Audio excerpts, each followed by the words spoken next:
आम कैमरामैन बबलू से मानस आम सहित अच्छा अमित भाई जो तिरिकणा ग्राम में जो 2 दिन धरी जो उत्सव चलता ता विषय भाई किसी कहे। निश्चित भाव में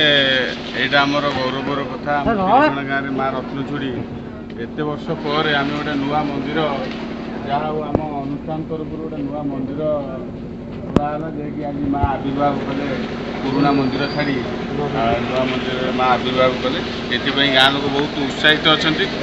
ये आम गाँव गौरव माँ डोरी तो समस्त पाखे थाए माँ तो माँ को भली सर्वश्रेष्ठ जिनिस संसार किसी ना माँ को डोरी न लगे एमती संसार कौन जिनिस हुए माँ को डोरी निश्चिंत लगी एत सब कार्य सफल रूपायन परिणत परिशेष ये आमर गाँ पिला माने संगठन बहुत ठीक अच्छी एवं गाँ पिला मानकर चेष्टा एवं जो राति दिन परिश्रम ताकर निश्चित भाव में जो कर्म से आनी जगह आमको पहुँचे जहाँ धन्यवाद। उपस्थित अच्छा निरंजन साहू आम पचार जो तिरिकणा ग्राम में जो नाम यज्ञ होता तो मंदिर बड़ मंदिर आइले तिरिकणा ग्रामवासी एथि बहुत आनंद खुशी जहाँ 3 दिन धरी जो परिश्रम करी आम भगवान को प्रार्थना कर माँ को माँ ग्राम को रक्षा कर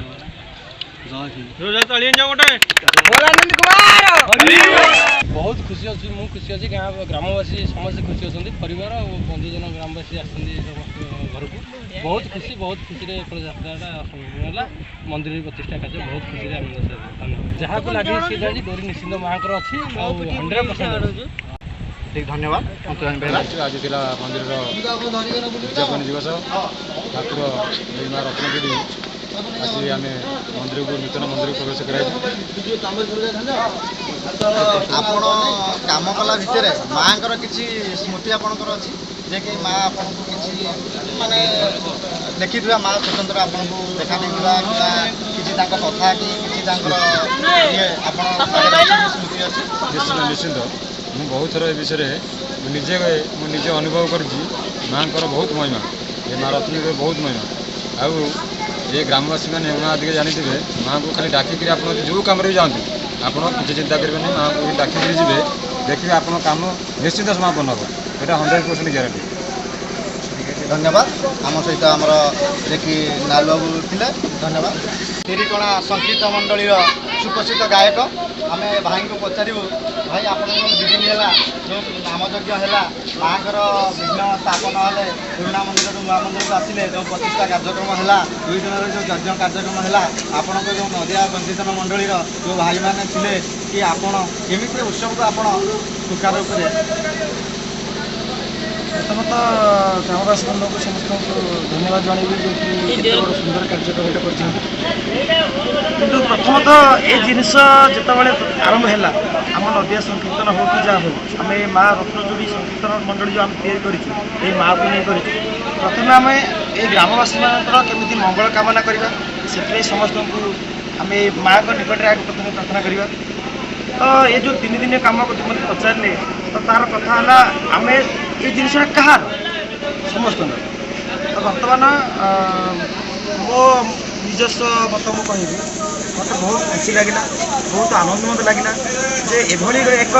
माने पुण्यात्मा काम मत निजक सामिल करने को मत सुजोग मिला से ग्रामवासी बंधु को समस्त को धन्यवाद देवी एवं यही कहि सब कम जमी आम सुचारू रूप परिचालन करवा आगे भल भल कार्य करवा से माँ का निकट प्रार्थना करुँच समस्त को अनुरोध करुँची माँ आम आम समस्ते एकजुट हो सब कम करवा ये कामना। जय जगन्नाथ। कि आम या भितर आम जो ग्राम रहिलु जो भाई मान सहित साक्षात्कार कलु आम जानवा चाहलु माँ बिना किसी ना माँ है सबू माँ है आमर माँ सी कहले जे माँ गाँव समर्पित ग्राम मानकर जो व्यक्ति मैंने अच्छा एकमात्र माँ है रत्नचूड़ी सी माँ सी साहा सी कर्म सी माने सी सबकि दाना माने सबकि से साहाय्य करती माँ को बिना सबू माँ को बिना किसी ना से माँ को स्मरण जो कम भी करती से पूरा संपूर्ण हुए। भाई आम किसी कहे देख मो निजस्व अनुभूति आ गए प्रत्येक दिनर प्रथम आरंभ जो कहूँ आम जुआड़े गोटे जाऊे जदि प्रथम माँ को स्मरण कर न जाऊे से कार्य निश्चिंत विफल हम बोली माने मुझे अनुभव कर तुम घर बाहर माने माँ को आग प्रथम कौन कर स्मरण कर माँ को टी मुंडियाटे मार माँ मोर कार्य जाऊँगी मोर कार्य केमती सफल हो जेकोसी माने भल कार्य ता बोली मुझे चोरी करने जी जे कह माँ मोर चोरी सफल से नुहे गोटे भल कार्य करने माँ को स्मरण कर माँ को टी मन पकड़ माँ पाखे मथा बात कर जीव निश्चिंत रूपे मैंने तुम मनस्कामना पूर्ण हम यहाँ मोर निजे अंगे लिभेजी आज जो मत कहले भाई आम कहले कि सुनामधन्य गायक मोर गुरु श्री गोविंद चंद्र साहू ताकू आम अनुप्राणित होगा शिखिक आम जो नामटा बजाय रखी मोर एति दुख रहा कि आम गाँव माने नुआ पीढ़ी किए जब बाहरता ताले ये अनुष्ठानटा बचिकी रहा मो माँ को पाखे एति प्रार्थना करुँची अनुष्ठानटा केमती आगू बची रही माँ को पाखे प्रार्थना करुँची अड़ी करुँची ये जिनटा केमती सुचारू रूपे हम ये मोर कामना एति जदि मोर मनस्कामना पूर्ण है ताले मुझे निश्चित खुशी हेबी माँ को पाखे मोर एति अड़ी रही जय जगन्नाथ। भाई कहला आमर जे गोविंद साहू गुरु गोविंद साहू मागा चैतन्य बेहेरा सी पीढ़ी की आगे नहीं आम भाई पीढ़ी की आउ आगू नहीं जाती सी कहते पाखक आउ कि आसिले माने शिखा सी आग को जमी जी से कहते किए अच्छा आग्रही से आसतु से आग को से कार्यटा बढ़े चलिए सहयोग करने आवश्यक इतिम्य आम कहीकि आम अन्य भाई पाक जड़े जावा मतामत जय माँ रत्नचूड़ी की भाई आमर जे कि 2 दिन है ये उपस्थित अच्छी भाई यहाँ हूँ जीविका संसार ये चलुची भाई को पचारि भाई आप जो ये 2 दिन है ये रहिले केमिति लगिला ये जो गाँव परिवेश ये जो ठाकुर माँ गोटे नीति चली आपको केमिति लगिला आप बेपार केमिति है किए कह ना माँ दयारू मोर बेपार भल सुरखुरी चली ये तो मोर बेपार मुझे परिवार पोषुची माँ दयारू माँ को कोटि कोटि नमस्कार आ मो बेपार भल अच्छे ग्रामवासी आपको केमिति लगन ना मो तो समस्ते भाई ये क्या 2 दिन रहिले ये माने जो ना एमती प्रोग्राम भाई कौटे ना बढ़िया अच्छे मुझे बहुत खुशी आपण भी आसतु यही खुशी भी सामिल हूँ। धन्यवाद धन्यवाद धन्यवाद धन्यवाद भाई आपको धन्यवाद।